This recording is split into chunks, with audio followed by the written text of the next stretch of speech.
Mes chers amis, bien bonjour. Bien connu pour être celui qui conduit les âmes des défunts dans sa barque vers le monde des enfers, Charon est l'un des démons les plus essentiels du monde souterrain car il garantit le maintien de l'ordre d'une certaine manière des pratiques de la sépulture chez les Grecs, ou du moins il va en incarner un peu ce qui doit être fait pour que chaque âme aille dans le monde d'Hadès de façon correcte, mais aussi d'une certaine manière on peut lui attribuer dans une moindre mesure une fonction psychopompe au même titre par exemple qu'Anubis chez les Égyptiens. Dans cet épisode, je vous propose de découvrir justement ce démon où la fonction dans le monde souterrain est assez mal connue ou peu connue sous certains aspects, mais qui est également très peu mise en avant tant par la culture populaire que par, on va dire, l'ensemble des textes grecs, et qui pourtant est important dans le contexte de la sépulture, voire dans le monde de l'Hadès comme on se le figure justement dans les textes.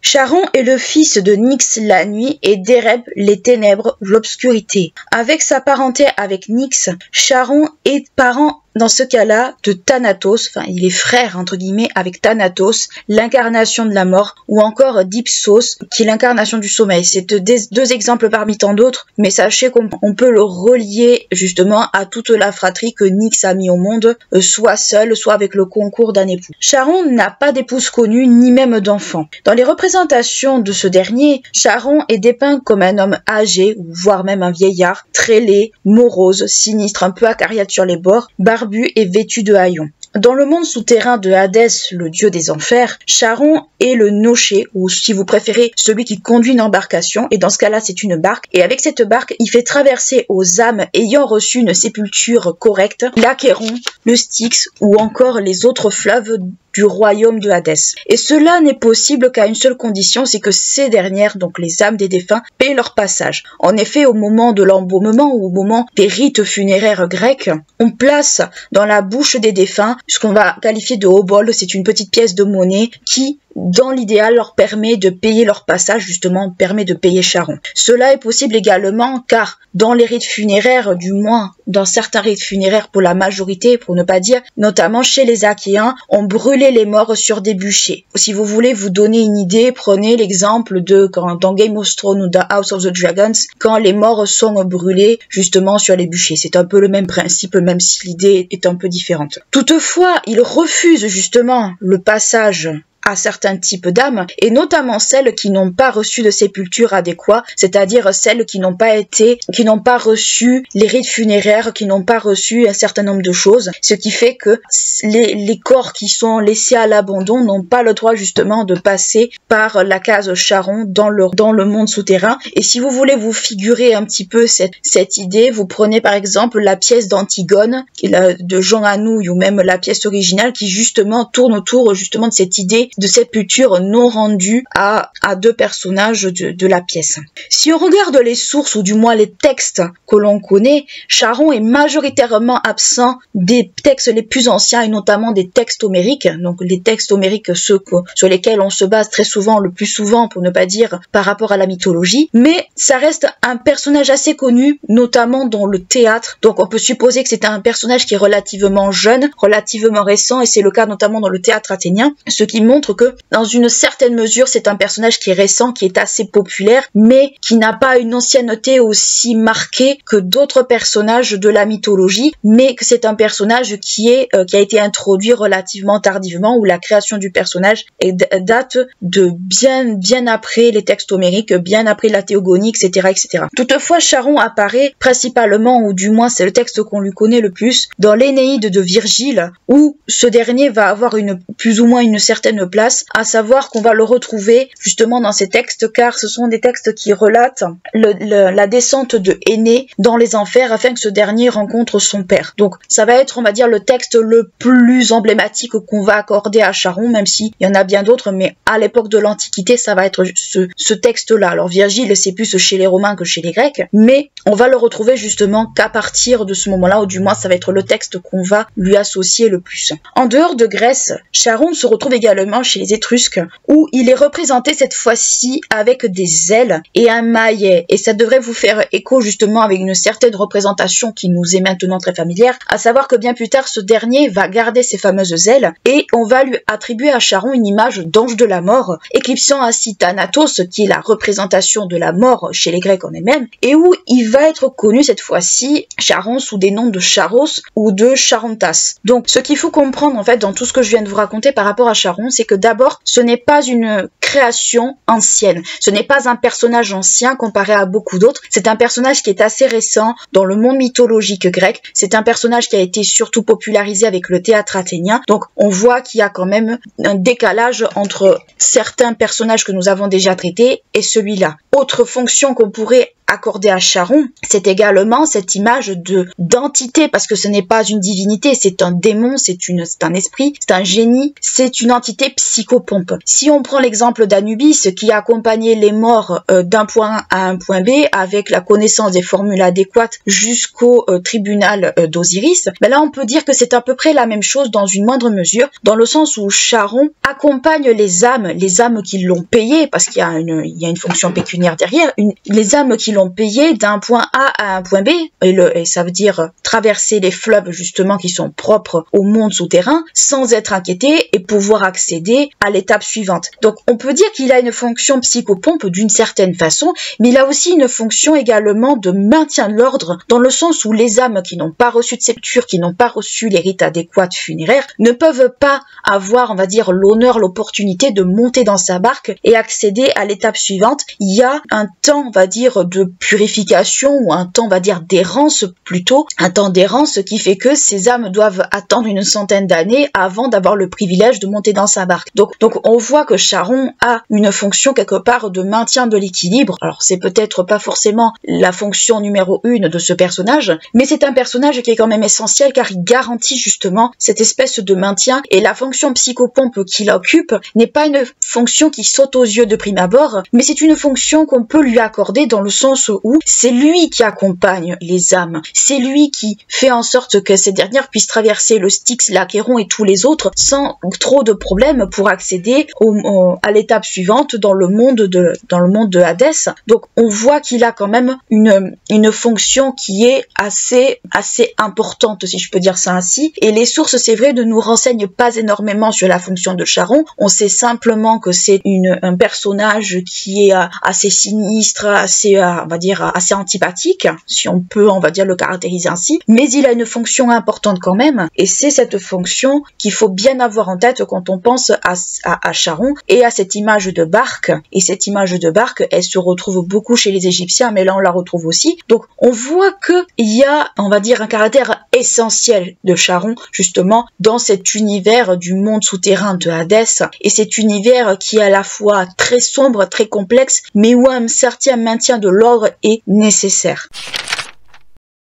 Si nous avons vu jusqu'à présent que Charon est relativement absent des textes homériques et d'Hésiode également, et qu'on le relie principalement à Virgile, on retrouve quand même quelques traces de ce dernier dans certains mythes en lien avec des héros connus ou des mortels. En effet, l'une des missions primordiales de Charon, nous l'avons vu, c'est de transporter les âmes dans sa barque d'un point A à un point B, mais la deuxième fonction qui lui est quand même dévolue, c'est de faire en sorte que aucun vivant, donc aucun mortel vivant, ne puisse accéder au monde souterrain de Hadès et que ces derniers ne passent pas. Toutefois, nous allons le voir, certains mortels ou héros, peu importe, parviennent à passer entre les mailles du filet, et parmi eux, on peut citer dans un premier temps Hercule. Hercule, on va rester sur Hercule dans cette vidéo, mais on peut aussi dire Héraclès. En effet, au moment de ses 12 travaux, Hercule doit ramener le chien à 3 têtes Cerbère à Eurysthée, son cousin, et ainsi conclure sa période des 12 travaux. Quand ce dernier descend aux enfers, il se heurte à Charon qui refuse de le transporter car c'est un vivant et non un mort, mais le héros le contraint par la force en le frappant de le transporter dans sa barque afin qu'il puisse accomplir son dernier travail et s'emparer de Cerbère. On voit très bien que dans certains cas, Charon ne peut pas faire toujours office de barrière face à certains mortels qui, pour X ou Y raison, désirent descendre aux enfers pour, on va dire, pour désir personnel ou pour toute autre chose. À cause de cela, Charon est condamné à être enchaîné pendant plus d'une année à cause de ce que Hercule a fait. Donc on voit que Hadès, même s'il compte sur Charon pour faire en sorte que les vivants ne passent pas, qu'il compte également sur Cerbère pour que les vivants ne passent pas,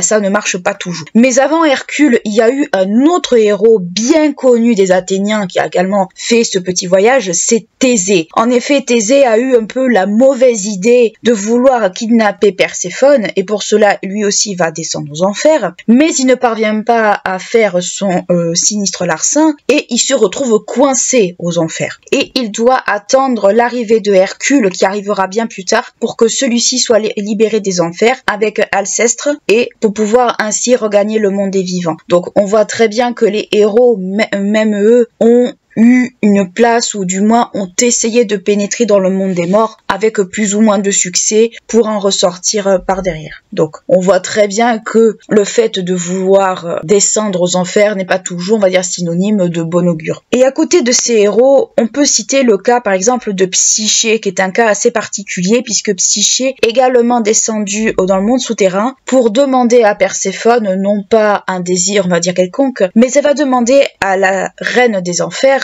de lui accorder, enfin de lui donner un cosmétique pour rester jeune, pour pas que sa beauté se flétrit. Mais la jeune Psyché a quand même prévu son coup, puisqu'elle ne souhaitait pas, on va dire, être en désaccord ou du moins mettre Charon en porte-à-faux. Cette dernière avait quand même prévu dans son voyage 2 oboles à donner à Charon, une pour l'aller, une pour le retour. Donc on voit très bien que même si Charon n'a pas pour première fonction de laisser passer les mortels, enfin du moins les vivants, il n'empêche que si on le respecte un minimum, si on respecte sa fonction, cela peut quand même le faire. Donc on voit que d'un côté on a une version irrespectueuse, violente avec Hercule et de l'autre côté avec Psyché, une version plus respectueuse, plus enclin à vouloir faire en sorte que Charon ne soit pas sanctionné pour ce qu'il a fait. Donc on peut dire que la créature a une espèce d'ambiguïté justement dans les mythes où on peut se demander véritablement si sa mission n'est pas aussi motivée par l'argent ou si sa mission au contraire il l'accomplit de façon normale sans se poser trop de questions. On pourrait se l'imaginer, on peut accorder beaucoup de choses justement à ces personnages-là. Et à côté justement de ces fameux personnages un peu extraordinaires que Thésée et tous les autres, on a également quelques mortels connus et notamment Orphée. On en a déjà parlé de Orphée avec Hadès.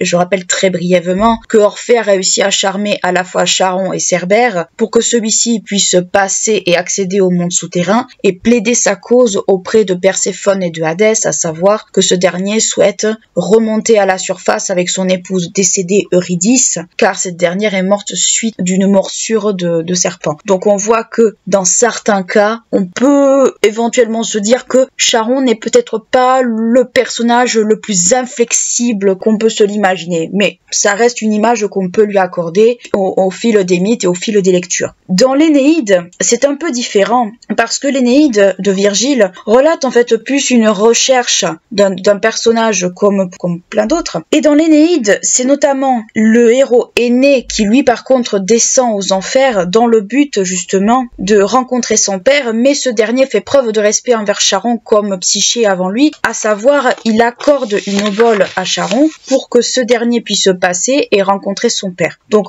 qu'est-ce qu'on peut dire de justement de ce que je viens de vous raconter, c'est que dans les mythes, en fait selon qui Charon va avoir affaire en face de lui, il va y avoir une certaine forme de respect de sa personne de la part des héros ou des mortels, et il va y avoir, alors Hercule c'est un exemple on va dire assez particulier, mais avec l'exemple d'Hercule on peut voir que Charon n'est pas un personnage infaillible, c'est pas un personnage qui peut, on va dire, faire en sorte que les mortels ne puissent pas passer dans le monde des morts. Ça c'est vu avec tous les exemples que je viens de vous donner, mais concrètement on voit que la mission première de Charon c'est de transporter d'abord les âmes, et dans les rares cas c'est arrivé les vivants, mais c'est très rare. En général il ne transporte transporte absolument pas les vivants, et c'est l'une de ses fonctions principales. Alors oui, nous venons voir quelques exceptions, mais sachez que ce sont des exceptions qui montrent que Charon n'est pas un personnage infaillible dans le monde souterrain, mais que ça reste un personnage qui est quand même à l'image une image en fait d'une certaine forme d'équilibre, à savoir que les vivants n'ont pas à rentrer dans le monde des morts, et c'est lui qui doit faire rempart à ce niveau-là. Alors il n'y est pas tout le temps arrivé, nous venons de voir, mais c'est lui qui doit se poser en rempart, et c'est lui qui a cette fonction psychopompe dont nous avons déjà parlé,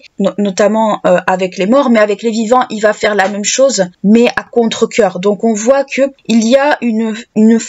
notion à dégager de ça, c'est que les vivants en fait n'ont pas leur place dans le monde des morts, et que ces derniers ne doivent pas se mélanger au monde des morts. C'est un peu ce que représente également Charon dans les missions qui lui sont accordées.